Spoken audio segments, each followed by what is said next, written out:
ಏನು ಗೊತ್ತಾ, ಸುಮ್ಮನೆ ಪುಂಗ್ನೂರು ಬೆಂಗಳೂರು ಆ ಊರು ಈ ಊರು ಅಂತ ಎಲ್ಲ ಕೆಲಸ ಅಲ್ದಾಡ್ತಾರೆ ಹೋಗಿ. ಅಲ್ಲಿ ಬೆಳಗ್ಗೆ 9 ಗಂಟೆಯಿಂದ ಸಾಯಂಕಾಲ 6 ಗಂಟೆವರೆಗೂ ಹರ್ಕೊಂಡಂಗೆ ಕೆಲಸ ಮಾಡಬೇಕು. ಕೂತ್ಕೊಳಂಗಿಲ್ಲ, ನಿಂತಂಗಿಲ್ಲ, ಮಾಡ್ತಾನೇ ಇರ್ಬೇಕು ಕೆಲಸ. ನೋಡು, ಇದೇ ನಂದು ಸಾಮ್ರಾಜ್ಯ. ನೋಡು ನನ್ನ ಸಾಮ್ರಾಜ್ಯ ನೋಡು. ಬೆಳಗ್ಗೆ 2 ಅವರು, ಸಾಯಂಕಾಲ 2 ಅವರು ಅಷ್ಟೇ ಕೆಲಸ. ಮತ್ತು ಎಲ್ಲ ಫ್ರೀನೇ, ಆರಾಮಾಗಿರ್ಬೋದು. ಯಾರು ಕೇಳಬೇಕು? ಯಾರು ಕೇಳಂಗಿರಲ್ಲ. ಅಲ್ಲಿ ಹೋಗಿ ಹಂಗೆ ಕಷ್ಟಪಡೋದು ಬದಲು ಈ ಥರ ಬಂದುಬಿಟ್ಟು ಈ ಥರ ಮಾಡ್ಕೊಂಡು ವಿಲೇಜಲ್ಲಿ ಆರಾಮಾಗಿ ಜೀವನ ಮಾಡ್ಬೋದು. ನೋಡಿ, ಇವಾಗ ನಂದು ಒಂದು 100 ಕುರಿ ಇರ್ತದೆ, ಹೆಚ್ಚು ಕಮ್ಮಿ 100 ಕುರಿ. ಒಂದು ಕುರಿ ಸರಾಸರಿ ರೇಟು 10,000 ರೂಪಾಯಿ ಮಾರಿದ್ರೂ 10 ಲಕ್ಷ ಆಗೋಯ್ತು. ಹಿಂಗೆ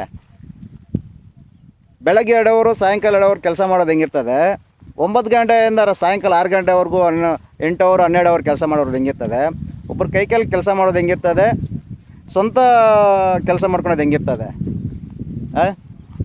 ಯೋಚನೆ ಮಾಡಿ ನೀವು. ಅದು ಬೆಸ್ಟಾ ಇದು ಬೆಸ್ಟಾ ಅಂತ ಅನ್ನೋದು.